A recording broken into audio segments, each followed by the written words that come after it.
Bike চুরির সঙ্গে যুক্ত সন্দেহে এক যুবককে হেফাজতে নিয়ে উদ্ধার ৮টি চোরাই বাইক। ধৃতকে বৃহস্পতিবার ফের আদালতে পেশ করল ইটাহারের পুলিশ। ধৃতের নাম ইউনিস আলী, তার বাড়ি ইটাহারের বিননগর এলাকায়।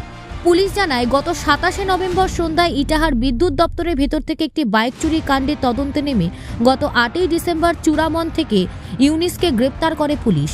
এরপর তাকে রায়গঞ্জ আদালতে পেশ করে ৪ দিনের হেফাজতে নেয় পুলিশ। ধৃতকে জিজ্ঞাসাবাদ করে ইটাহার, চাঁচল সহ বিভিন্ন এলাকা থেকে চুরি যাওয়া মোট ৮টি বাইকের খোঁজ পায় পুলিশ। এরপর ইটাহারের বনকালী, জামালপুর, চূড়ামন এবং ধৃতের বিননগরের বাড়ি থেকে চোরাই বাইকগুলি উদ্ধার হয়। বাইকগুলোকে বাজেয়াপ্ত করে থানায় নিয়ে আসে পুলিশ।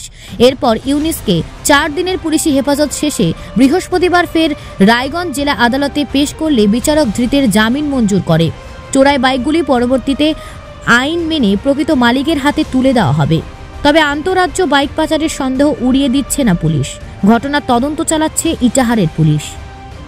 উত্তর দিনাজপুর থেকে অনুপ জয়সওয়ালের প্রতিবেদন, নিউজ টুডে।